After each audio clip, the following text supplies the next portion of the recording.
இந்த நல்ல இரவு வேளையிலே தேவ சமூகத்திலே தேவனுடைய வார்த்தையும் மிஷனரி ஊழியங்களின் காரியங்களையும் கேட்கும்படியாக வந்திருக்கிற உங்கள் அனைவரையும் இயேசுவின் நாமத்தினால வாழ்த்துகிறேன், வரவேற்கிறேன். உங்கள் குடும்பங்கள்ல பிள்ளைகள் வாழ்க்கையில கர்த்தர் பெரிய ஆசீர்வாதம். பொதுவா நான் தேவ இந்த மாதிரி வார்த்தைகளை தருவது கர்த்தர் தருகிற வார்த்தை, கர்த்தர் தருகிற அந்த வசனத்தின் அடிப்படையில தான் நான் செய்திகளை பொதுவாக ஆயத்தம் பண்ணுவது என்னுடைய வழக்கம். கர்த்தர் தராத பொழுது நானே ஏதாவது ஒரு வசனத்தை எடுத்து நான் ஆயத்தம் பண்ணா அது எனக்கு திருப்தியாகவும் இருக்காது, உங்களுக்கு ஒரு சந்தோஷமும் இருக்கு. ஆகவே கர்த்தர் ஸ்தோத்திரம். கடந்த நாட்கள் ஒரு 2-3 சபைகளுக்கு போக கர்த்தர் உதவி செய்தார். அந்த 2-3 சபைகளுக்கு தேவையான வார்த்தைகளை தேவன் தந்தார். கடந்த ஒரு சபையில கடைசியா முடிச்ச ஒரு சபையில கர்த்தர் ஸ்தோத்திரம் ஒரு வாரமாக இப்ப அடுத்த சண்டைக்கு செய்தி கொடுக்கணும்னு சொன்னா இந்த சண்டையில இருந்து நான் முடிச்ச பிறகு அதை ஆயத்தம் பண்ணுவதற்கு நான் தியானிச்சுட்டே இருப்பேன். அப்போ ஒரு வார காலமாக ஒரு 25 வசனங்களை எடுத்து ஆயத்தம் ரெடி பண்ணி வச்சிருந்தேன். ஆனா அந்த கடந்த ஞாயிற்றுக்கிழமை அதிகாலை வேலையில கர்த்தர் சொன்னார், நீ அந்த ஆயத்தம் பண்ணிருக்க அதை தர வேண்டாம், நான் என்ன சொல்றனோ அதை நீ செய்ய. அந்த ஜனங்களுக்கு அந்த சில காரியங்களை ஆண்டவர் சொன்னார், இதன் அடிப்படையில நீ சொல்லணும், இந்த காரியங்களை சொல்லணும்னு சொல்லிட்டு கர்த்தருடைய கிருபையினாலே அந்த காரியங்களை சொல்ல உதவி செய்தார். அதுபோல உங்களுக்காக என்ன வார்த்தை தர வேண்டும் என்று சொல்லி தேவ சமூகத்தில் இருந்த பொழுது கர்த்தர் ஸ்தோத்திரம் உங்களுக்காக என்ன தர வேண்டும் என்பதையும் என்ன வசனங்களை தர வேண்டும் என்பதையும் கர்த்தர் அதை வெளிப்படுத்தும். இன்னைக்கு நான் சொல்ல போற ஒரு அந்த கருப்பொருள் என்ன சொன்னா, தரிசனம் பெற்றவர்கள், கர்த்தர் ஸ்தோத்திரம், தரிசனம் பெற்றவர்களும் தரிசனத்தை இழந்தவர்களும் அதை குறித்ததான சில காரியங்களை நான் சொல்ல ஆசைப்படுகிறேன். ஸ்தோத்திரம். அப்ப கர்த்தர் கடந்த வருஷங்கள்ல சொல்லியிருக்கிறார், தரிசனம் உள்ளவன் சாவதில்லை.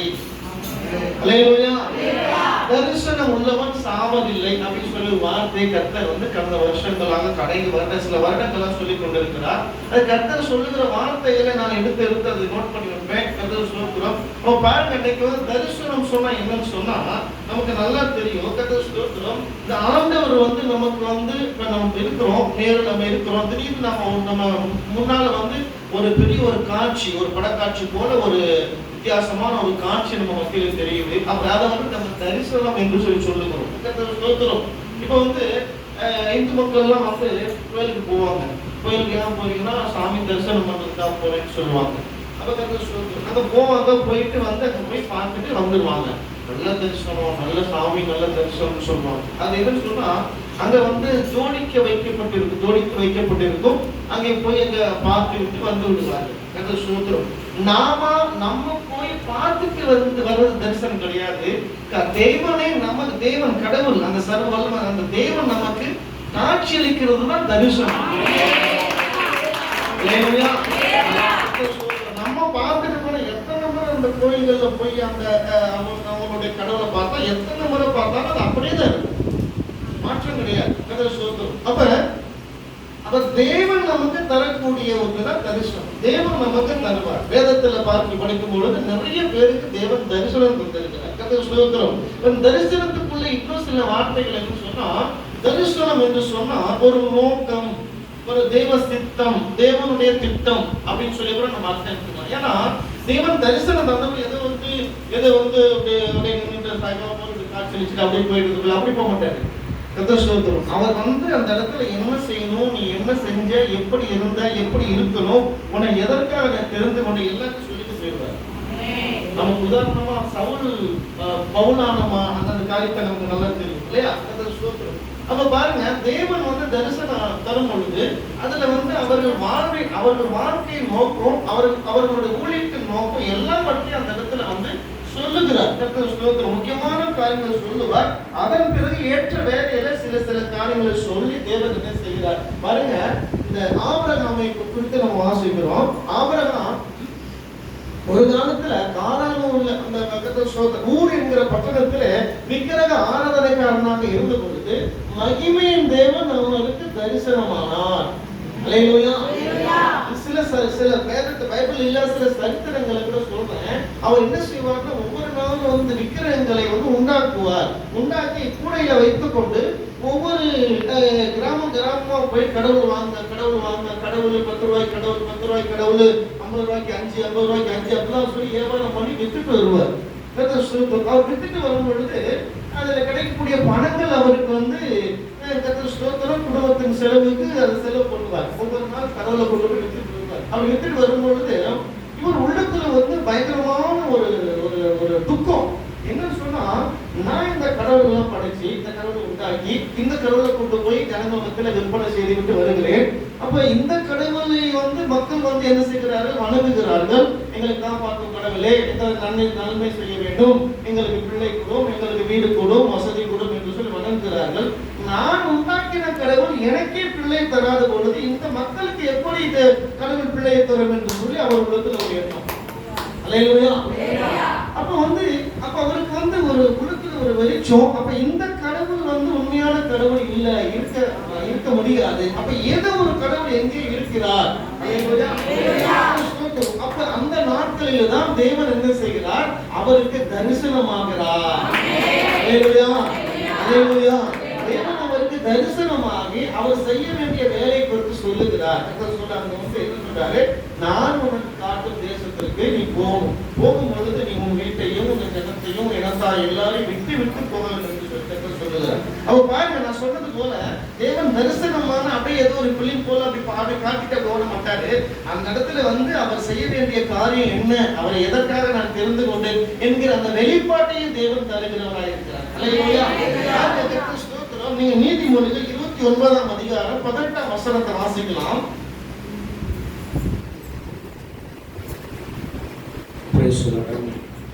நீதிமொழிகள் தீர்க்க தரிசனம் இல்லாத இடத்தில் சீர்கெட்டு போவார்கள்.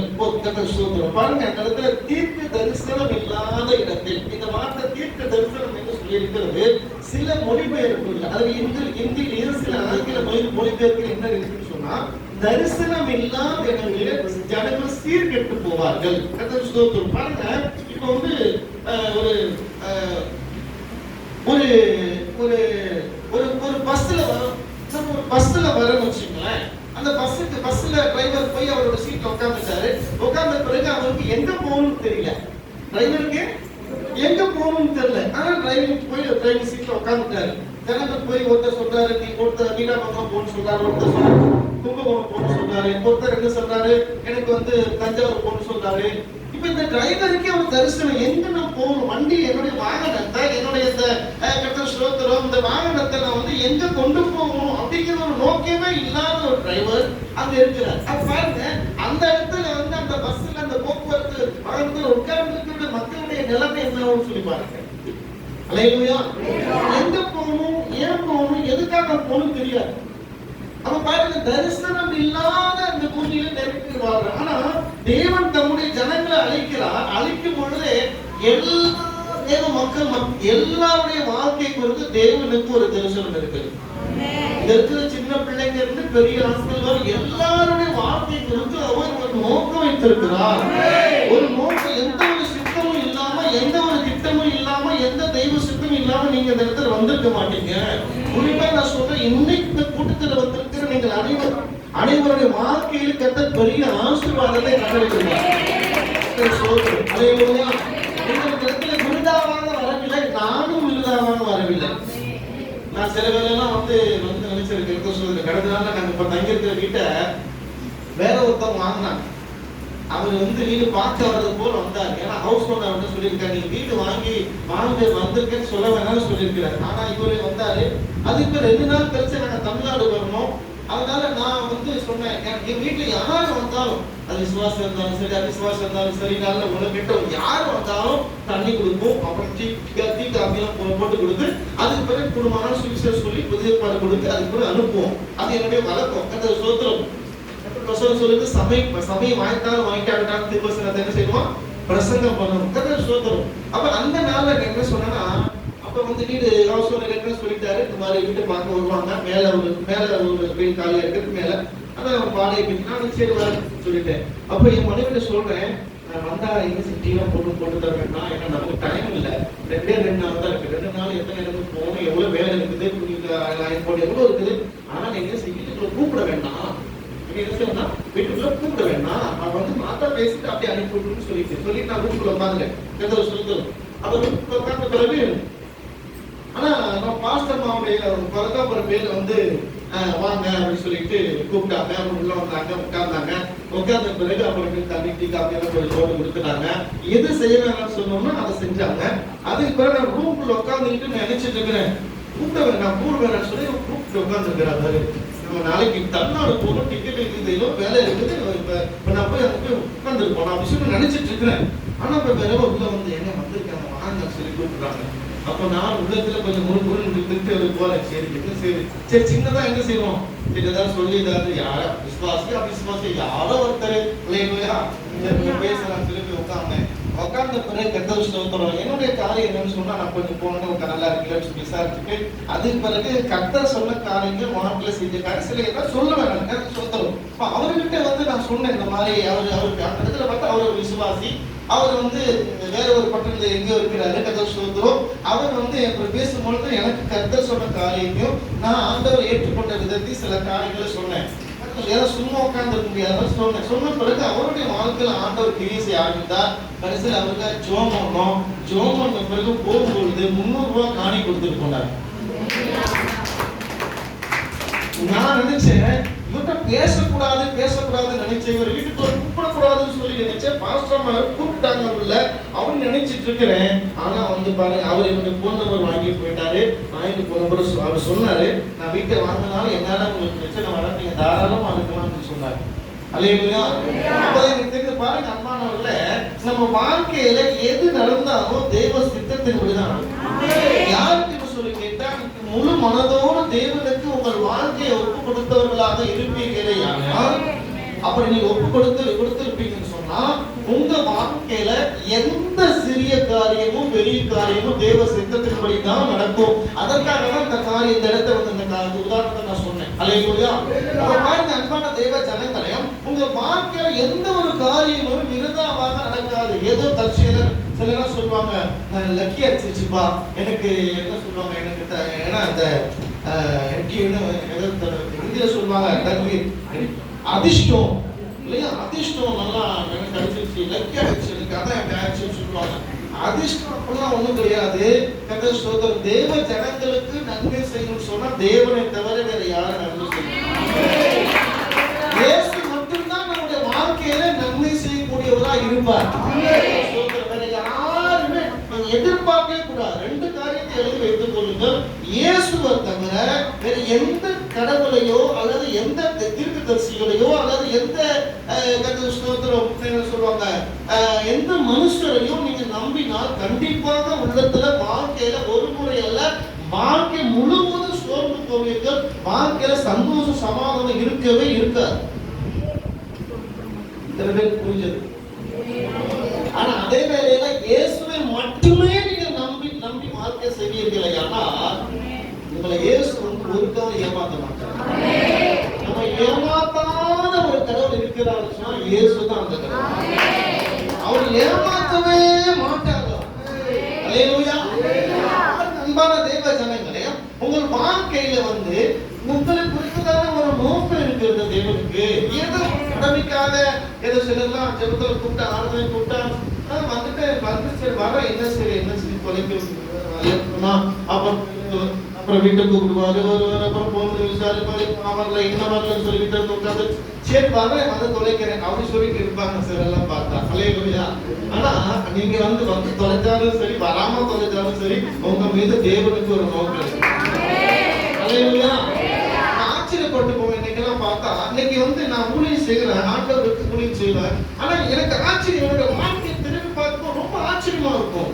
இயேசு பத்தி தெரியாது, இயேசு யாருன்னு தெரியாது, குடும்பம் கிறிஸ்தவ குடும்பம் கிடையாது, பைபிளை படிச்சது இல்ல, விசுவாசியா சபையில இருந்தது கிடையாது. ஆனா திடீர்னு தேவன் வந்து என்ன செய்யறாரு, அழைக்கிறார், ஊழியத்துக்கு வரணும், ஊழியம் செய்யணும். ஊழியமே என்னன்னு தெரியாது எனக்கு. கர்த்தர் ஸ்தோத்திரம். அல்லேலூயா. பிரசங்கம் ஒரு வார்த்தை இருக்கு. உங்களுக்குலாம் பிரசங்கம் எனக்கு தம்பி, பிரசங்கம்னா எனக்கு பிரசங்கம் பண்றாங்க அப்படின்னா என்ன சொல்லுங்க. மெசேஜ் கொடுக்குறாங்களே அது பிரசங்கம். ஆனா இந்த பிரசங்கம்னாவே என்னன்னு தெரியாது. அல்லேலூயா. அந்த பைபிள்ல வந்த லாங்குவேஜ் வந்து பழைய ரொம்ப கிட்டத்தட்ட 1500 வருஷத்துக்கு முன்னாடி உள்ள மொழிபெயர்க்கப்பட்ட அந்த வார்த்தை. இன்னைக்கு நடைமுறையில உள்ள அந்த தமிழ் வார்த்தை வந்து கிடையாது. அப்ப வந்து நாங்கெல்லாம் வந்து இந்து ஆட்களா இருக்கும் போது இந்த வார்த்தைகளே நமக்கு நிறைய வார்த்தை புரியாது. ஸ்தோத்திரம். அல்லேலூயா. பரிசுத்தாவின் அபிஷேகம் பெற்ற பிறகுதான் வந்து என்னன்னு சொன்னா எல்லா காரியத்தையும் தேவ ஆவியானவர் எனக்கு விளக்கி சொன்னார். பாருங்க அந்த இடத்துல, அதாவது தரிசனம் இல்லாத இடத்துல ஜனங்கள் சீர்கெட்டு போவார்கள். அப்ப வந்து என்னன்னு சொன்னா தரிசனம் இருக்க வேண்டும். ஒரு குடும்பத்துல தலைவனா இருக்கக்கூடிய ஒரு மனிதருக்கு தரிசனம் இருக்க வேண்டும். ஒரு குடும்பத்துல ஒரு தலைவியா இருக்கக்கூடிய மனுஷிக்கு ஒரு தரிசனம் இருக்க வேண்டும். படிக்கக்கூடிய பிள்ளைகளுக்கு ஒரு தரிசனம் இருக்க வேண்டும். வேலைக்கு செல்லுகிற கல்லூரிக்கு செல்லுகிற அந்த ஜனங்களுக்கு ஒரு தரிசனம் இருக்க வேண்டும். தரிசனம்னா ஒரு நோக்கம் இருக்க வேண்டும். எந்த ஒரு நோக்கமுமே இல்லாம நம்ம படிக்க கூடாது. எந்த ஒரு நோக்கமுமே வந்து இல்லாம நம்ம குடும்பத்துல வந்து இருக்கு. அப்படி இன்னும் சொன்னா நம்ம என்ன செய்யறோம், ஏன் செய்யறோம், எதுக்கு செய்யறோம் வந்து சொல்லுவாங்க பாத்தீங்களா? தலையும் புரியல, வாழும் புரியல.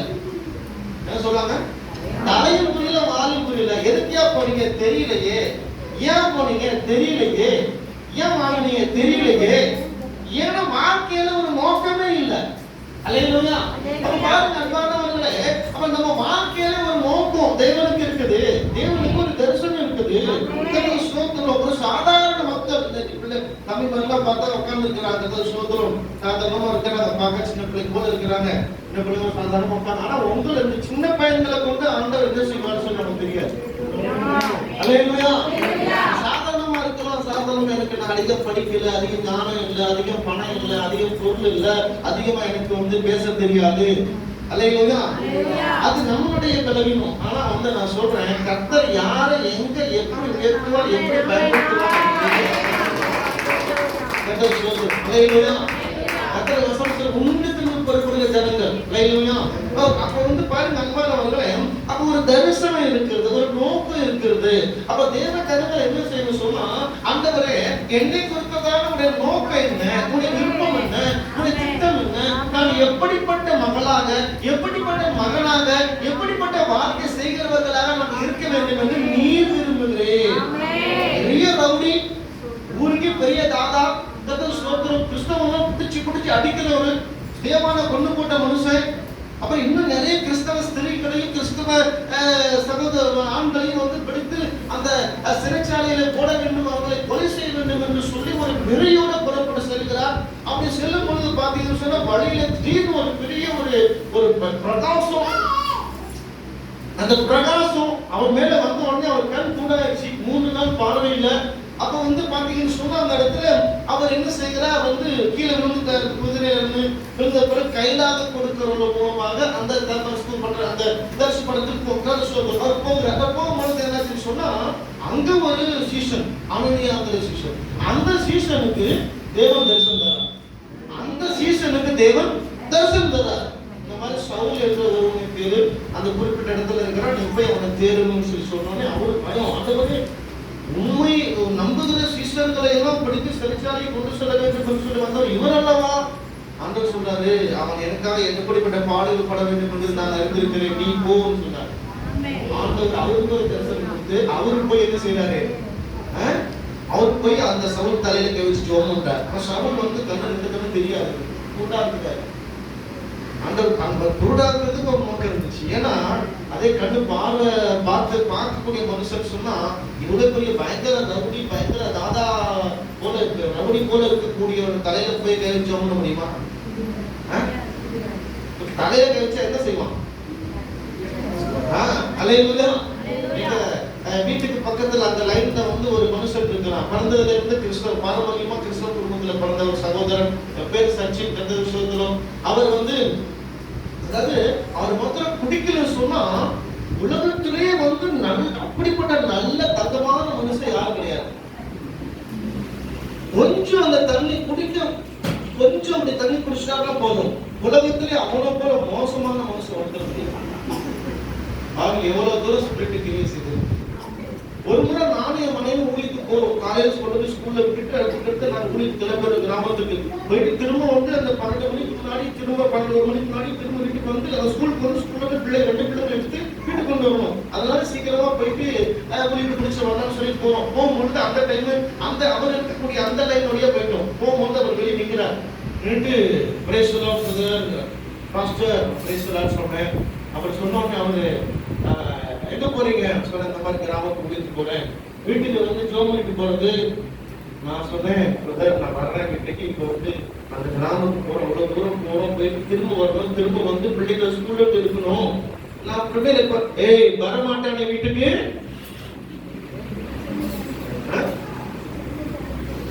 நீ வீட்டுக்கு வரலன்னு சொன்னா நான் பெட்டி கட்டி சென்னைக்கு மதராசுக்கு அனுப்பி விடுறேன்றாரு. நான் சத்தம் போடல, ஒன்றும் சரி பிரதர் வரேன்னு சொல்லி சொன்னேன். போன பிறகு உள்ள வீட்டுக்குள்ள போறோம், உட்காந்து செபிக்கிறாங்க. சரி ஜெபம் பண்ண சொல்லியிருக்கிறேன். அவர் ஜெபம் பண்றாரு, உட்கார்ந்து இருக்கிறார். கதை ஸ்ரோதம், நாங்க ஸ்ரோதரம் ஜெபம் பண்றோம்.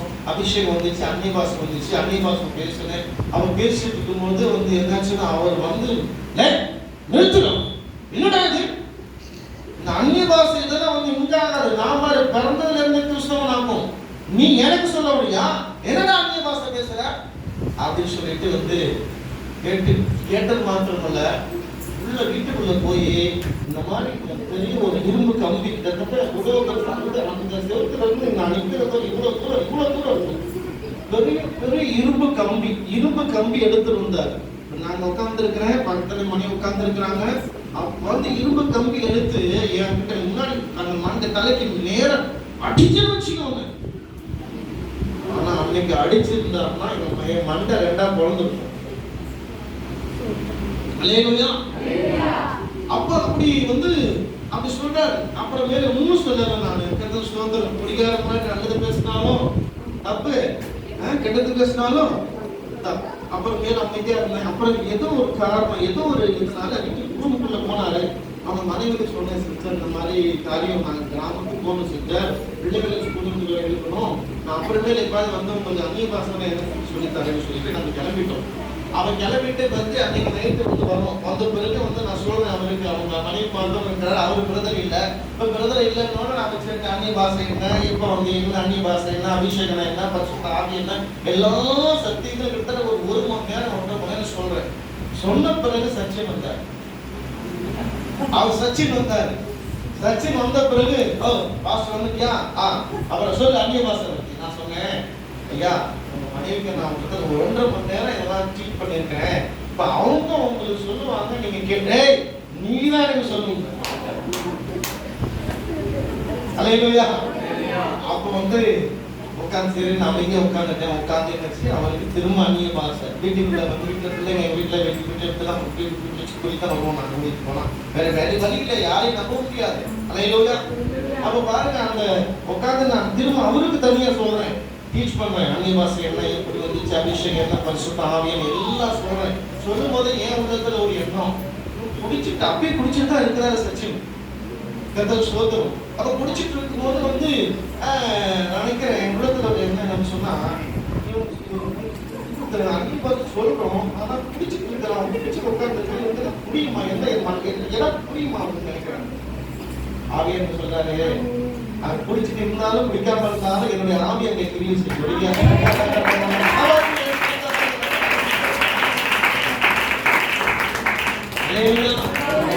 பாருங்க அந்த இடத்துல வந்து அப்ப நான் வந்து வசனம் சொல்லிட்டே இருக்கிறேன், அன்னைய பாஷை எல்லாம். உடனே அவரும் வந்து வசனம் ஓப்பன் பண்றாரு.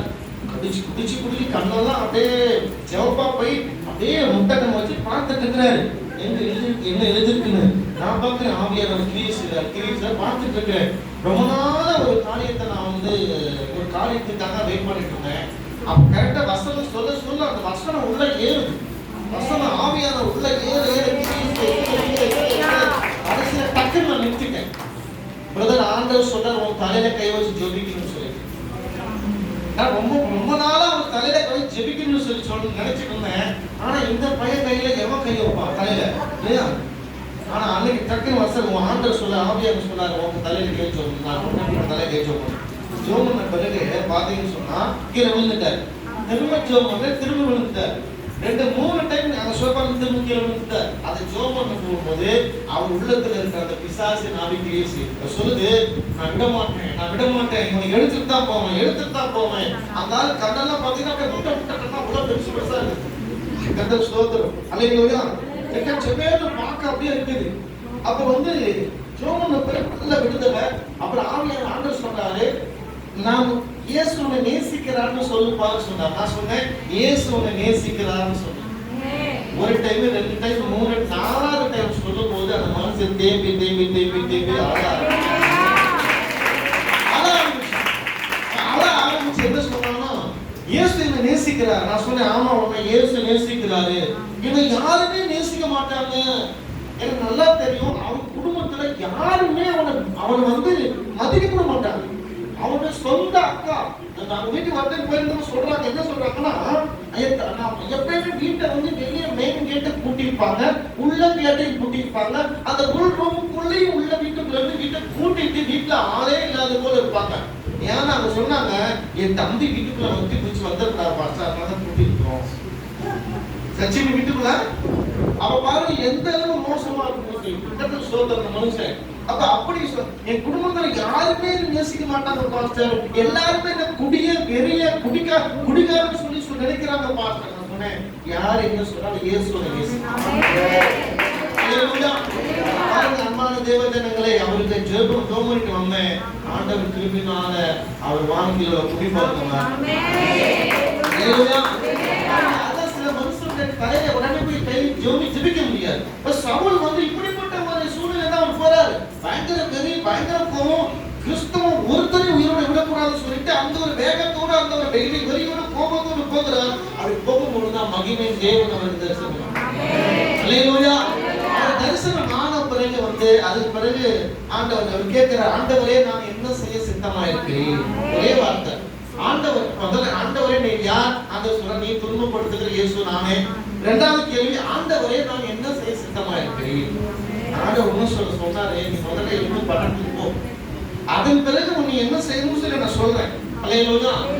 அதன் பிறகு ஆண்டவர் வந்து அவருக்கு வெளிப்படுத்துகிறார், அவர் என்ன செய்ய வேண்டும், எப்படிப்பட்ட ஊழியம் செய்ய வேண்டும் என்று சொல்லி கர்த்தர் அவருக்கு அந்த வார்த்தைகளை தரிசனம் மூலம் வெளிப்படுத்துகிறார். கர்த்தர் ஸ்தோத்திரம். அப்ப அன்பான தேவ ஜனங்களே, இந்த நாட்களை நம்ம வாழ்க்கையில வந்து தேவனுடைய அந்த நோக்கத்தை நாம் அறிந்தவர்களா இருக்கிறது. இன்னைக்கு அநேக வாழ்க்கையில என்னன்னு சொன்னா, தேவ ஜனங்கள் இயேசுவை நம்புகிறேன், இயேசுவை விசுவாசிக்கிறேன், இயேசுவின் விசுவாசிக்கிற ஊழியர்கள் என்று சொல்லிக் கொண்டு, ஆனால் அவர்கள் வந்து அறியாமையில இருக்கிறாங்க. நீங்க ஏசாயா புஸ்தகத்துல 5ஆம் அதிகாரம் நினைக்கிறேன், 5ஆம் அதிகாரம் 13ஆம் வசனமும் 14ஆம் வசனத்தை நீங்க வாசிங்க.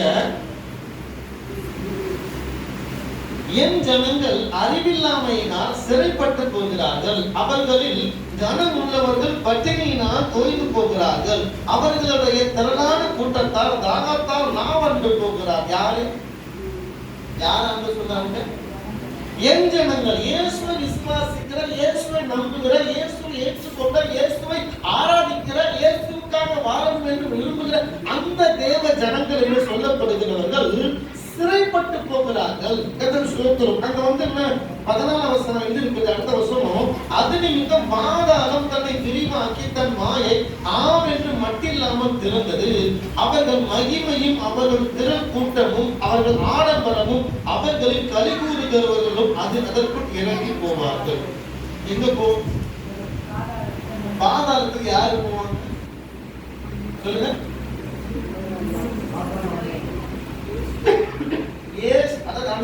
என் ஜனங்கள் என்று சொல்றாரு. தேவ ஜனங்கள் சொல்றவங்க எங்க போனாங்கன்னா பாதாளத்துக்கு போறாங்க. காரணம் என்ன? இயேசுவை அறிந்தும் இயேசுவை ஏற்றுக்கொண்டும் இருக்கக்கூடிய ஜனங்கள் பாதாளத்தை நரகத்துக்கு ஏற்று போவார்கள் சொன்ன சொல்றாரு. எங்கள் அறிவில்லாமையினால் சிறைப்பட்டு போகிறார்கள். அறிவில்ல. தேவனுக்காக வாழ வேண்டும் என்றால் என்ன? தேவனுக்கு விருப்பம் உள்ள காரியம் என்ன, விருப்பமற்ற காரியம் என்ன? தேவன் எதை செய்ய என்னை அழைத்தார், எதற்காக நான் வாழ வேண்டும், தேவன் எந்த காரியத்தை என்று சொல்லுகிறார், என் குடும்பத்தை குறித்ததான தேவனுக்கு நோக்கம் என்ன, என் மகளை குறித்ததான நோக்கம் என்ன, என் மகனை குறித்ததான நோக்கம் என்ன, என் தாய் தகப்பனை குறித்ததான நோக்கம் என்ன, நான் இவ்வளவு நேரம் படிச்சேன், இதுக்கு பிறகு என்ன படிக்கணும், என்ன வேலைக்கு போகணும், ஊழியம் செய்யணும், எப்படிப்பட்ட ஊழியம் செய்யணும், எங்க ஊழியம் செய்யணும், இதை குறித்த அறிவு இல்ல. அல்லேலூயா. அறிவு இல்லாதபடினால தேவ ஜனங்கள் என்ன செய்யறாங்க? சிறைப்பட்டு போகிறார். அல்லேலூயா.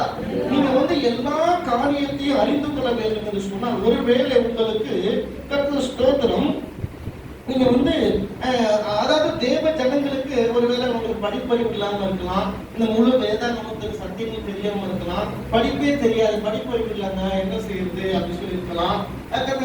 ஆனா உங்களை சாதாரணமா ஒரு 2 காரியங்களை சொல்றேன். அந்த 2 காரியத்தை கவனமா இருந்தீங்கன்னு சொன்னா ஒரு காலம் நம்ம வந்து இடறி போகும். வாசிங்கள் யோவான் எழுதின நற்செய்தி அதில் 7ஆம் வசனம், 7ஆம் அதிகாரம், 7ஆம் அதிகாரத்தின் 17ஆம் வசனத்தை வாசிக்கிறோம். அவருடைய சித்தத்தின்படி செய்ய மனதுள்ளவன் எவனோ அவன் இந்த உபதேசம் தேவனால் உண்டாயிருக்கிறதோ நான் சுயமாய் பேசுகிறேனோ என்று அறிந்து கொள்ளுவான். பாருங்க, வேதம் தெரியாது, பைபிள் தெரியாது, நிறைய வசனம் தெரியாது, உங்களுக்கு வந்து தெரியாத பார்த்த கவலையே நான் சொல்றேன். 2 காரியம். அவங்க வந்து தேவனுடைய சித்தத்தை செய்ய மனதுள்ளவன் எவனோ. நல்லா கவனிக்கையா, நீங்க தேவனுடைய சித்தத்தின்படி வாழ வேண்டும் என்று அந்த காரியத்துல பக்தியோடு வைராக்கியத்தோடு இருப்பீர்களே, ஆனால் நீங்க ஒரு காலம் இடறி போவதில்லை. உங்களை ஒருவரும் இடறி செய்ய முடியாது.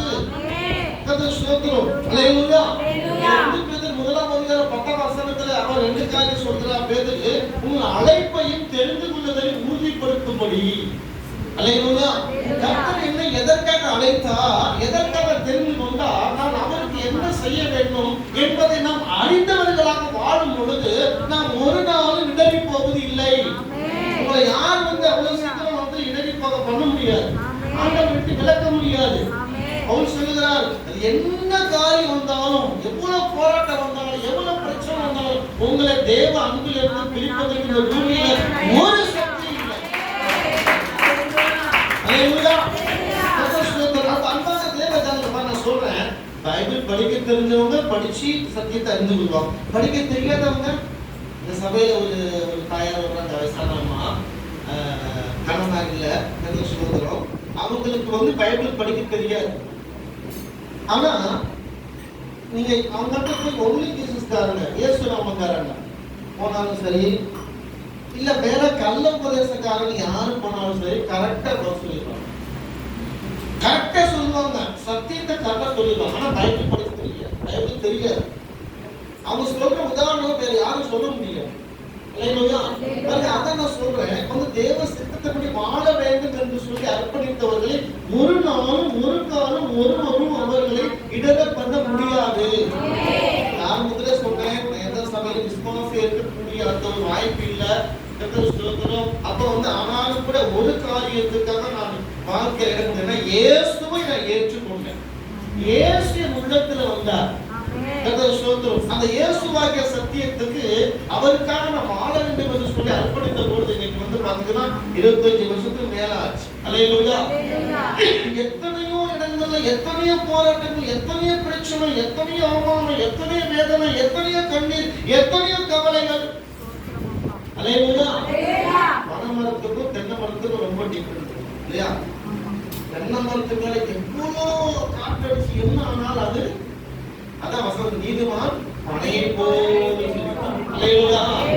மெதுவாக வளரும், மெதுவாக உயரும், ஆனா அது செழித்து போகும், இந்த பனை மரத்தில் உள்ள பலன்கள் உங்களுக்கு நல்லா தெரியும், நான் சொல்லணும் அவசியம் கிடையாது. அல்லேலூயா. அதோட எல்லாமே உபயோகத்துக்கு தான் போகும், எதுவுமே வீணா போனது கிடையாது. பாருங்க அன்பானவர்களே, அப்ப தேவ ஜனங்களுடைய வாழ்க்கையில இப்படிப்பட்ட ஆசீர்வாதத்தை தேவன் தர விரும்புகிறார். அப்ப நம்ம என்ன சொல்றோம், வாழ்க்கையில அந்த தேவ அந்த தரிசனத்தை நம்ம அறிய வேண்டும். சில இடத்துல வந்து பாத்தீங்கன்னா அந்த சபை குறித்து ஒரு வெளிப்பாடு இருக்காது. இந்த சபைக்கு போலாமா, அந்த சபைக்கு போலாமா, எந்த சபைக்கு போறது. அல்லேலூயா. 6 நாட்கள் எங்க அம்மா இயேசு பத்தி கொஞ்சம் அப்பதான் வந்து ஆண்டவர் அறிகிறாங்க. அப்ப வந்து போகும்போது பார்த்தா ரோமன் கேத்தலிக் சர்ச் இருக்கு. எது சர்ச்சுக்கான அப்ப அவங்க சொன்னாமா எல்லாம் சர்ச் இருக்காங்க, இந்த சர்ச்சா இருக்காங்க, சர்ச் இருக்காங்க, எல்லாம் ஒரு சர்ச் தான். இப்ப அவங்க போய் அங்க போய் உட்காந்து தெரிஞ்சு எடுத்துருக்காங்க, தெரியாது ஆரம்பத்துல. அப்புறம் சொல்லி கொடுத்தாங்க, பாஸ்டர் சொன்னாங்க இந்த மாதிரி இது வந்து அப்படிலாம் போகக்கூடாது, அதை வந்து இந்த மாதிரி சர்ச்சுக்கு சொன்னாங்க, எத்தனை போகக்கூடாதுன்னு சொல்லி காரியம் சொன்னாங்க. அல்லேலூயா. அன்பான தேவஜனங்கள், இந்த நாட்கள் நம்ம என்ன செய்ய சொன்னா, தரிசனம், என்னுடைய சபை எது, என்னுடைய ஊழிய எது, என்னுடைய குடும்பம் எது, இதுக்கான ஒரு நோக்கம். அதாவது நோக்கம் சொன்னா நம்மளாம் ஒரு நோக்கம் ரெடி பண்றோம், இப்படி இருக்கணும், அப்படி இருக்கணும், அப்படி இருக்கணும், இப்படி இருக்கணும். அது இல்ல, தேவன் என்னைக்கு ஒரு தேவையை கணிச்சிருக்கிறார். அம்மா கிட்ட சொன்னாங்க, தம்பி ஊழியம் செய்வான்னு சொன்னாங்க. நான் சொன்னேன், ஊழியம் செய்ய மாட்டேன்னு சொன்னேன். ஏன்னா என் உள்ளத்துல என்ன இருக்குது? பணம் பணம் பணம், பணத்துக்காக பணமான அலைஞ்சேன். அல்லேலூயா. எனக்கு வந்து பணம் கிடைச்சா போதும், எப்படியாவது பணம் சம்பாரு. அதே போல என் கம்பெனில வேலை செய்து செல்லாம் அவங்க கேட்பாங்க, காசு கொடுப்பா, அதுக்கு இருக்கு. நான் உடனே காசு நான் எடுத்து நான் தான் பெரிய ராஜாவாயிட்டேனே. யாரு கேட்டாலும் காசு எடுத்து கொடுத்துருது. வீட்டுல யாரும் கேட்க, அம்மா அப்பா சொல்லிட்டாங்க எனக்கு தேவை நீங்க வச்சுக்கிட்டு காசு எடுத்து வந்து எல்லா இடத்துக்கும் கொடுத்துருது. சொல்லுறோம் எப்படி பணம் வேணும், பணம் இல்லைன்னு சொன்னா அப்புறம் அவ்வளவுதான். அல்லேலூயா. அது பாருங்க, நான் சொன்னேன், நான் வந்து ஊழியத்தெல்லாம் செய்ய, ஊழியம் வரமாட்டேன், ஊழியத்தெல்லாம் செய்ய. ஃபர்ஸ்ட் ஊழியம் எனக்கு தெரியாது, அதனால சொல்றேன் ஊழியம் செய்ய மாட்டேன். நானா சொல்லணும்னா நான் ஊழியத்துக்கு வரேன்னு சொன்னேன். அல்லேலூயா. ஆண்டவர் என்னுடைய அம்மா எனக்காக ஜெபிக்கிற ஜெபத்தை எடுத்துட்டாங்க. அதுவரை ஜோபிட்டு இருந்தாங்க. ஊழியம் சொல்லி, ஏசப்பா என்னுடைய பிள்ளைங்க ஊழிய ஆண்டவர் உங்களுக்கு தான் ஊழியம் செய்யணும், உலக வேலையை செய்யக்கூடாதுன்னு சொல்லி ஜோபிட்டே இருந்தாங்க. ஆனா நான் சொன்ன பிறகு எனக்காக ஜெபிக்கிற ஜெபத்தை கேட்டுட்டாங்க. ஒரு நாள் ஆண்டவர் கேட்டாரு, உங்களுடைய மகனுக்காக ஏன் ஜெபிக்கலன்னு சொல்லி கேட்டாரு. ஆண்டவரே என்னப்பா ஜெபிக்கிறாங்க, ஊழியத்துக்கு போக மாட்டேன்னு சொல்லிட்டாங்க. அப்ப வந்து ஆண்டவர் கேட்டாரு, ஊழியத்துக்காக போக மாட்டான்னு சொல்லி யாரு சொன்னது உங்ககிட்ட? அப்ப சொல்றாங்க, அவன் தான் சொன்னான். ஆண்டவரே, ஆண்டவர் சொன்னாரு, அவன் தானே சொன்னான், நான் சொன்னதான் கேட்டார். அவன் சொன்னதை நம்பிக்கிட்டு நீ கவலைப்பட்டு கண்ணீர் வடிச்சுக்கிட்டு சொல்லி அவன் யாரு? அல்லேலூயா. அந்த சபையில ஒரு வாலிப தம்பி வந்தான். அந்த வாலிப தம்பி அந்த வீட்டுல நாங்க வாடகைக்கு இருக்கும்போது அவரு வந்து அந்த ஹவுஸ் ஓனர் ஹோமியோபதி டாக்டர். சொல்றோம் அந்த பகுதியில் ஒரு புத்தகம் கூட வந்து வாடகைக்கு இருந்தது கிடையாது. நாங்க தான் போயிருக்கிறோம். ஏற்கனவே அந்த பகுதியில் போக வேண்டாம்னு சொல்லி நினைச்சிட்டு இருந்தேன். ஆனா வேற வழி இல்லாம வாடகை வீடு கிடைக்காம அந்த பகுதியில் போய் இருந்தேன். நினைச்சேன் அங்க போய் இருப்பேன். ஆனா வந்து அந்த பகுதியில் யாருக்கும் ஆண்டவரை நான் சொல்ல மாட்டேன். ஏன்னா சொன்ன உடனே வீட்டை காலி பண்ண வச்சிருவாங்க. ஹவுஸ் ஓனர் சொல்லவே மாட்டேன். ஹவுஸ் ஓனர் போனோன்னு பார்த்தா அப்படியாச்சு. அப்புறம் அவர் என்ன செய்ய, அவர் வீட்டுல அவரோட பையன், ஒரே ஒரு பையன் தான், 2 பொண்ணுங்க ஒரு பையன். அந்த பையனுக்கு வந்து மென்டலி ப்ராப்ளம். அவனுக்கு வந்து மென்டல் கொஞ்சம் கொஞ்சம் பார்க்கும்போது தெரியும் அவனுக்கு ஏதோ கொஞ்சம் இருக்குன்னு சொல்லிட்டு ஏதோ சொல்லுறோம். அப்ப அவன் அந்த பையனை வந்து இந்த சாதுக்கள் இருக்கிறாங்க பார்த்தீங்களா, அடைந்தியாலும் பார்த்தீங்கன்னா சாதுக்கள் பார்க்கலையா தெரியும். சாதுக்கள் இருக்கிறாங்க. சாதாரண கொஞ்சம் சாதுக்கள் லஞ்சா அடிச்சுட்டு இருப்பாங்க. லஞ்சா அடிச்சுட்டே இருப்பாங்க. எங்க போனாலும் லஞ்சா அடிப்பாங்க. அது சுதந்திரம் லஞ்சா அடிச்சுட்டு அந்த காவியை புண்ணிய போட்டு போவாங்க. சாதுக்கள் கிட்ட அனுப்பிட்டா திரும்பிடுவான்னு சொல்லி அடிச்சிருக்கு. அந்த டைம்ல நம்ம அந்த வீட்டுக்கு போனோம். அந்த வீட்டுக்கு போன பிறகு பாத்தீங்கன்னு சொன்னா அவரு எங்கள்கிட்ட அனுப்பினார். இவருக்கு இந்த மாதிரி பிரச்சனை, நீங்க ஏதாவது செய்ய முடியுமா? அப்புறம் நான் ஜோம் பண்ணோம். அவனுக்கு இருக்க அந்த மென்டல் அந்த ஒரு பைத்தியல் பிரச்சனை வந்து அவனுக்கு ஆரம்பிச்சு நல்ல பிரச்சனை தந்தார். உடனே வந்து அவன் கர்நாடகால போய் படிச்சா, கொஞ்சம் படிச்ச பிறகு வேலைக்கு ட்ரை பண்ணா வேலை கிடைக்க அங்க வந்து கம்பெனில ட்ரைனிங் எடுத்தான். அந்த ஷூட்டிங் காரியத்தை பற்றி ட்ரைனிங் எடுத்த பிறகு அந்த ட்ரைனிங்லயே கூட பாத்தீங்கன்னா அவனுக்கு மட்டும்தான் ட்ரைனிங்ல சம்பளம். ட்ரைனிங்ல வந்து யாருக்கும் சம்பளம் தரவே மாட்டாங்க. ஆனா அவனுக்கு வந்து இருக்கிறதுக்கு இடமும் ட்ரைனிங் காசும் தந்தாங்க அந்த கம்பெனி. பிறகு பாத்தீங்கன்னு சொன்னா வெளிநாட்டுக்கு போய் சம்பாதிக்கணும்னு சொல்லிட்டு அவன் வந்து முயற்சித்தான். அப்ப வந்து சென்னையில ஒரு இன்டர்வியூ ஒரு எக்ஸாம் அதை கொடுத்தான்னு சொன்னா வெளிநாட்டுல கப்பல்ல வேலை கிடைக்கும். அப்ப வந்து சென்னையில வந்துட்டான். இப்ப வந்து அந்த எக்ஸாம் வந்து கொடுக்கலாம். 2 நாள். 2ஆம் நாள் எக்ஸாம் வந்து ஃபைனல். முதல் எக்ஸாம் வந்து சொன்னா அது முதல் எக்ஸாம் கொடுத்தா நல்ல மார்க், ஃபுல் மார்க் வாங்கிட்டான். கரெக்டா சொன்னா இந்த படிப்பை குறித்து கவலைப்படுகிற சில இருக்கு. அவர் என்ன சொல்றார், படிப்பை குறித்து கவலைப்படுகிற நான் மார்க் கொஞ்சம் கம்மியா வந்துருச்சுன்னு சொல்லி வருத்தப்படுறவங்க யாராவது நான் சில காரியம் சொல்லுவேன். அல்லேலூயா. அப்ப வந்து அந்த மனுஷன் என்னாச்சுன்னு சொன்னா முதல்ல நல்ல மார்க் வாங்கிட்டான். முதல் மார்க். 2வது தான் ஃபைனல். அந்த எக்ஸாம் ஃபைனல் எக்ஸாம்ல வந்து பாத்தீங்கன்னு சொன்னா ரொம்ப லோ மார்க் வாங்கிட்டான். அந்த மேனேஜர் குறிப்பிட்ட சொன்னாங்க, பாரு உன் மார்க் பாரு, சின்ன பிள்ளை கூட நல்லா இருக்குப்பா, நீ இப்படி எழுதி போயிட்டியாடா. அல்லேலூயா. தாய் தகப்பன் பெரியவங்க எல்லாரும் சொல்றேன், உங்க பிள்ளைக்கு ஒரு வேலை அதாவது பிள்ளைங்களை படிக்க வைக்கிறதுக்கு நல்லா நீங்க உற்சாகப்படுத்தணும். நல்லா உங்களால எவ்வளவு முடியுமோ அவ்வளவு வந்து நீங்க ட்ரை பண்ணணும், முயற்சி செய்யணும். போயிட்டா போடா, ஃபீஸ் தரடா, காசு தரடா, போடா, உனக்கு என்ன வேணும், அப்படியே காசா, சட்டை வாங்கி தரேன், பெல்ட் வாங்கி தரேன், என்ன வேணும் போடா, நீ எப்படியே போயிட்டா போடா, அப்பா பாரு படிக்க போய் நீ எதை படிச்சிடணும், போச்சிடணும், உனக்காக நான் உயிரை கொடுத்து கூட உன்னை படிக்க வைக்கிறேன் அப்படின்னு சொல்லி உற்சாகப்படுத்தி அனுப்பணும். சில வேலை கொஞ்சம் கோபப்படுற நேரத்துல கோபப்படுறது தப்பு கிடையாது. ஏன்னா படிக்கத்தானே சொல்றோம், வேற சொல்லல. நமக்குலாம் அந்த வாய்ப்பு கிடைக்காம போச்சு இல்லையா? பிள்ளைங்களை படிக்க நல்லா உற்சாகப்படுத்தணும். அந்த பிள்ளைங்க வந்து கண்டிப்பா படிக்கும் இல்லையா? பிள்ளைகள் தேவனுடைய ஒரு பெரிய ஒரு கிஃப்ட். அதாவது சோதனை. அப்ப அந்த பிள்ளைங்க போய் படிக்கிறது, நல்ல எக்ஸாம், அந்த எக்ஸாம் எழுதுன பிறகு வந்து கேளுங்க, எக்ஸாம் எழுதுன பிறகு கொஞ்சம் கம்மி மார்க் வந்துருச்சுன்னு வச்சுக்கோங்க. ஒருவேளை எடுக்கக்கூடாது அம்மா சொல்றேன், பிள்ளைங்க ஃபெயில் ஆச்சுன்னா, ஃபெயில் ஆயிட்டா போடா, போய் எருமாடு மேடா போடா, உனக்கு எவ்வளவு சொல்ல போனேன், ஃபெயில் ஆயிட்ட போடா நீ அப்படிலாம் சொல்லக்கூடாது. அப்படி யாரும் சொல்லாதீங்க. ஃபெயிலானாலும் அதுல ஒரு தேவனுக்கு நோக்கம் இருக்கும். பாஸ்டர்மா வந்து ஃபெயிலானதுனால தான் முடிவு சொன்னாங்க. அல்லேலூயா. நல்லா படிக்கிறவங்க, நல்லா படிக்கிறவங்க சாதாரண ஒரு சப்ஜெக்ட் என்ன சப்ஜெக்ட்ல? மேத்ஸ்ல. மேத்ஸ்னா இவங்களுக்கு வந்து சக்கரை திக்கிட்டு போல. இந்த ரசகுல்லா இருக்கு பாத்தீங்களா, குலோப்ஜாம் சாப்பிட அப்படி மேத்ஸ்ல இவ்வளவு நல்ல மார்க் வாங்கணுமா என்னாச்சு? சும்மா அந்த அப்படியே கொஞ்சம் அப்படியே ஃப்ரெண்ட்ஸோட அப்படியே ஜாலியா இருக்கும்போது மேத்ஸ் தான் போயிடுச்சு. ஆனா அடுத்த 2 மாசத்துக்கு ஒரே மாசத்துல எழுதி நல்லா மார்க் வாங்கினாங்க. ஒரே மாசத்துல. அதுவரை அவங்க அப்பா வந்து ஒழித்து போமான்னு சொன்னாரு. ஆனா இவங்க ஊழியரா சொல்லுவாங்க, நான் இப்படிதான் இருக்கணும் அப்படிதான் இருக்கணும் இவங்களே வந்து நினைச்சுட்டு இருக்கிறாங்க. ஆனா அந்த ஒரு சொத்துல ஃபெயில் ஆகி அடுத்த ஒரே மாசத்துல எழுதி பாஸ் ஆன பிறகு +2 எல்லாம் கம்ப்ளீட் பண்ண பிறகு அப்பாட்ட வராங்க, அப்பா நீங்க எங்க அனுப்புனாலும் நான் ஊழியத்துக்கு போறது ரெடியா இருக்கிறேன். எந்த அனுப்புனாலும் சரி நான் போறேன். அவங்க அப்பா நேரா ஆண்டவர் எந்த இடத்தை குறித்து இவங்களுக்கு தரிசனம் தந்தாரோ அந்த இடத்துல கொண்டு போனார். இவங்களுக்கு தரிசனம் தந்தது அவங்க அப்பாவுக்கு தெரியாது. ஆனா அந்த இடத்தை கொண்டு போனாரு. இன்னைக்கு உங்க மத்தியில ஊழியக்காரா.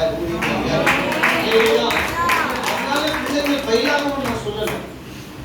தடைக்கு விழுத்திங்க, விழுந்த பிறகு விழுந்துட்டாங்க பாருங்க சொல்லக்கூடாது. விழுந்த பிறகு அவங்க அளவுக்கு அணைங்க, பரவாயில்லமா, கவலைப்படாதமா, நீ வந்து நல்லா எழுதிருக்கிற, கொஞ்சம் ட்ரை பண்ண முடியல, ஆனாலும் பரவாயில்ல, ஆண்டவர் உதவி செய்வார். அப்பா இருக்கிறேன்டா, அப்பா இருக்கிறவர் உனக்கு செய்வார், அம்மா இருக்கிற, கவலைப்படாத, திரும்ப படிக்கணும், உற்சாகப்படுத்தும். நீங்களா கவர்மெண்ட் அப்பெல்லாம் வந்து ஒரு சப்ஜெக்ட்ல ஃபெயிலானா நீங்க ஒரு வருஷம் திரும்ப படிக்கணும். ஆனா நீங்க ரொம்ப சுலபமா வந்து அரசாங்கத்துல அண்டர் கிரீஸ்க்காக சுலபம். அப்ப என்ன செய்யணும், நீங்க திரும்ப உற்சாகப்படுத்தணும். திரும்ப அந்த பிள்ளைங்க, சில பிள்ளைங்களாம் பாத்தீங்கன்னா எத்தனையோ முறை அரியர்ஸ் வச்ச பிள்ளைங்களா நீங்க வெளிநாட்டை வேலை செய்யறாங்க.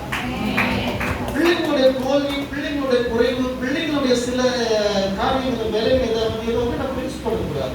கட்டி எடுத்து பரவாயில்ல படிப்பா கம்மி படியா அதை படிச்சு கோலப்படாத, திரும்ப படிக்க வைக்கிறேன். ஏன்னா நம்மளால ரசிக்கப்படாத குடும்பத்துக்கு வந்தோம் இல்லையா? குடிப்பழகத்துக்கு எவ்வளவு 6 லட்சம் செலவு பண்ணிருப்போம் இல்லையா? ஒரு வருஷம் எக்ஸ்ட்ரா பிள்ளைங்களுக்கு காசு செலவு பண்ணி அதுக்கெல்லாம் கவலை பண்ணலாம். வீண் செலவு நினைக்கவே கூடாது. அல்லேலூயா. அது பாருங்க அன்பானவர்களே, இப்ப அந்த பையனுக்கு என்ன சொன்னா, அந்த பையன் போய் எக்ஸாம் கொடுத்தா 2வது எக்ஸாம்ல ரொம்ப லோமா இருக்கு. அவனுக்கு வந்து சொல்லிட்டான், அவருக்கு வந்து மேனேஜர் சொல்லிட்டா, இனி வந்து உனக்கு வேலை கிடைக்கும்னு சொல்ற நம்பிக்கையை நீ நினைக்காது சொல்லி நேரம் என்கிட்ட வந்த பிறகு, ஆனா எல்லாம் போச்சு, எல்லாம் வாழ்க்கையே முடிஞ்சு போச்சு. கேட்டா என்னப்பா ஆச்சு, இந்த மாதிரி ஆச்சுங்க. அவரே சொல்லிட்டாரு எனக்கு வேலை கிடைக்காது. நான் சொன்னேன், உனக்கு வேலை கிடைக்காதுன்னு யார் சொன்னா? அந்த கம்பெனி மேனேஜர் சொன்னாரு. கம்பெனி மேனேஜர் தானே வேலை கிடைக்காதுன்னு சொன்னாரு. ஏசு சொன்னாரான்னு கேட்டேன். ஏசு சொன்னாரா? இல்ல, ஏசு சொல்லலன்னு சொன்னா மனுஷனுடைய வார்த்தைகளை கேட்டு நீ எதுக்கு கவலைப்பட்டு இருக்கிற? மனுஷன் சொல்லிட்டான் நடக்காது, அப்படி பண்ணிடுவேன். விசாஸ் என்னைக்குமே அப்பதான் பெரிய பொங்கு வச்சுட்டு அப்படியே பயமுறுத்துவோம். அதை பண்ணிடுவேன், இதை பண்ணிடுவேன். ஒரு கிராமம், நாங்க ஊழியம் செய்யற ஒரு கிராமம் பக்கத்துல ஒரு 70 கிலோமீட்டர் தூரம் இருக்கும். அந்த கிராமத்துல இருந்து ஒவ்வொரு வாரமும் சண்டே ஆராதனையில அந்த குடும்பம் வந்து மந்திரவாத கட்டணம் விடுதலை கிடைச்சது சோதனைக்கு. அப்போ வந்து என்ன சொன்னா, கர்த்தர் ஸ்தோத்திரம் பாருங்க, ஆயிட்டே இருக்குது. நான் பாஸ்டர் என்ன சொல்லிட்டாங்க சரிங்களா? பாஸ்டரே சொல்லிட்டாங்க, நான் எனக்கு வந்து எப்ப நிறுத்தும் நம்ம தான் நிற்கிறேன். சரியா இல்லையா?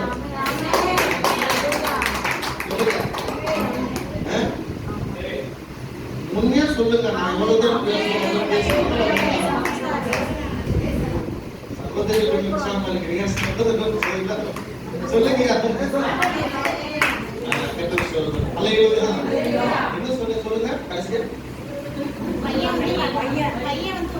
70 கிலோமீட்டர் தூரத்துல ஒரு குடும்பத்துல போய் பாருங்க, அந்த கிராமத்துல போயிட்டு வந்தேன். போயிட்டு வந்த பிறகு அங்க பாத்தீங்கன்னு சொன்னா அந்த மாசத்துல ஃபர்ஸ்ட் வீக் அந்த கிராமத்துக்கு போறோம். அப்ப சொன்னாங்க, மாஸ்டர் தயவு செய்து இந்த வாரம் வர வேண்டாம், ஏன்னா வந்து எங்க பக்கத்து வீட்டுக்காரன் வந்து உங்களை அடிக்கணும்னு சொல்லி நினைச்சிட்டு இருக்கான், கிராமத்து ஆட்கள் எல்லாம் கூட்டி ரெடி பண்ணிருக்கான். என்ன பிரச்சனைன்னு சொன்னா, இந்த சகோதரிக்கு வந்து மந்திரவாதம் பண்ணிருக்கான். அந்த பக்கத்து வீட்டுக்காரன் மந்திரவாதத்தினால இந்த சகோதரிக்கு நிறைய பிரச்சனை, கண்ணுல பிரச்சனை, தலையிலிருந்து சரி நிறைய பிரச்சனை.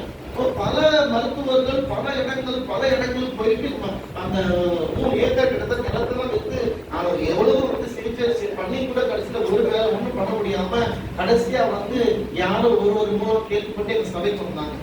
சபைக்கு வந்த பிறகு தேவன் பரிபூர்ண விடுதலை கொடுத்தார். அதன் பிறகு மாதத்துல ஞானஸ்தானம் குடும்பத்தோட ஞானஸ்தானம் எடுத்த பிறகு என்னன்னு சொன்னா ரெகுலரா வருவாங்க. பக்கத்து வீட்டுக்காரர் என்ன செஞ்சா, முன்ன இயேசுவை ஏற்றுக்கொள்ளாமல் இருக்கும் பொழுது மந்திரவாதம் செஞ்சா பழிச்சிச்சு. இப்ப இந்த குடும்பத்தை ஆண்டவர் ஏற்றுக்கிட்டாங்க, ஞானஸ்தானம் எடுத்துட்டாங்க. யாராவது ஞானஸ்தானம் எடுக்காம இருந்தீங்கன்னு சொன்னா நீங்க நேர்ச்சிகள் எடுத்தாங்க. அல்லேலூயா. ஞானஸ்தானம் எடுத்தவங்க தங்களுடைய லட்சியத்தை காத்துக் கொள்ள வேண்டும். கர்த்தர் ஸ்தோத்திரம். அப்ப பாருங்க, அந்த குடும்பத்துல இது பெரிய பிரச்சனை. அப்ப வந்து ஏற்கனவே மந்திரவாதி கூட்டு பண்ணலாம். இப்ப என்ன சொன்னா, ஒரு மந்திரவாதி கூட்டு பண்ணா பழிக்கல, 2வது மந்திரவாதி கூட்டு பண்ணா பழிக்கல, 3 மந்திரவாதி, 4, 5, 6 மந்திரவாதி மாத்தி கடைசி ஒரு மந்திரவாதி, நல்ல மந்திரவாதி வந்தான். வந்து என்ன சொன்னான்னு சொன்னா, இந்த மாதிரி நான் இவ்வளவு ஆட்களுக்கு மந்திரவாதம் பண்ணிருக்கிறேன், பழிச்சிருக்கேன், இதான் ஃபர்ஸ்ட் முறை என் மந்திரம் வந்து படிக்காம போனேன். என் மந்திரம் ஏன் படிக்காம போச்சுன்னு சொல்லி அதுக்கு எனக்கு தெரியும். என்னன்னா, இந்த சகோதரி வீட்டுக்கு ஒரு பாஸ்டர் வந்தாரு, அடிக்கடி வந்து போறாரு. அந்த பாஸ்டர்னால என் மந்திரம் எல்லாம் அழிச்சு போச்சு. அம்மா அவங்க பார்த்தது கூட கிடையாது, அவனுக்கு மந்திரம் அழிக்கிறதா ஜோமன நம்ம விசுவாசியை காட்டணும்னு சொல்லி நம்ம ஜோம் பண்றோம். ஆனா அவன் அந்த ஆளை பத்தி அவனுக்கு சரியா தெரியாது. ஆனா அவன் சொன்ன பிறகு அந்த வீட்டுக்கு அந்த ஆளுக்கு வந்து பயங்கர கோபம் என் மேல. ஓ, அந்த பாஸ்டர் தான் என் மந்திரம், என்னுடைய மந்திரத்தை அழிக்கிறாரா? அந்த பாஸ்டர் கிராமத்துல வந்து ஒரு கை பார்க்கிறேன் பாரு. ஒரு கிராமத்துல சொல்லி இந்த பாஸ்டர் வந்து பாஸ்டர் அடிச்சு வரணும்னு சொல்லிட்டு அப்ப நான் சொன்ன சிஸ்டர், இந்த மாசத்துல இந்த வாரத்துல இந்த ஃபர்ஸ்ட் வாரத்துல உங்க பகுதியில் தான் முடியும். ஏன்னா இந்த மாசத்துல இந்த வாரத்துல வரலன்னு சொன்னா அதுக்கடுத்த வாரம் அங்கங்க போயிடுவோம், நாங்க வர முடியாது. அதனால இந்த நான் வர சிஸ்டர் எப்படி அடிக்கலாம்னு பார்க்கலாம் அப்படின்னு சொல்லிட்டு நானும் நாங்கள் பிள்ளைங்களாம் சின்ன சின்ன பிள்ளைங்களா இருந்தாங்க. பைக்ல வந்து 4 பேர் நேரம் கிராமத்துக்கு போயிட்டு அன்னைக்கு கூடியிருந்து அன்னைக்கு நைட்டு அவங்க சிஸ்டர் பங்கணும். அந்த பக்கத்துல தான் இங்கே தான் பக்கத்துல தான் இருக்கும். அப்படி அப்போ வந்து இருக்கும்போது வந்து பார்த்தீங்கன்னு சொன்னா அங்க வந்து மறுநாள் காலையில கிளம்பும் போது எனக்கு ஞாபகம் வந்துச்சு. சிஸ்டர் அந்த பக்கத்துக்காரங்களை அடிக்கடி சொன்னா அப்படி என்ன சிஸ்டர் கேட்டேன். அப்ப அவங்க சிஸ்டர் சொன்னாங்க, மாஸ்டர் நீங்க இந்த கிராமத்துல எப்ப கால் வச்சீங்களோ, கால் வச்ச உடனே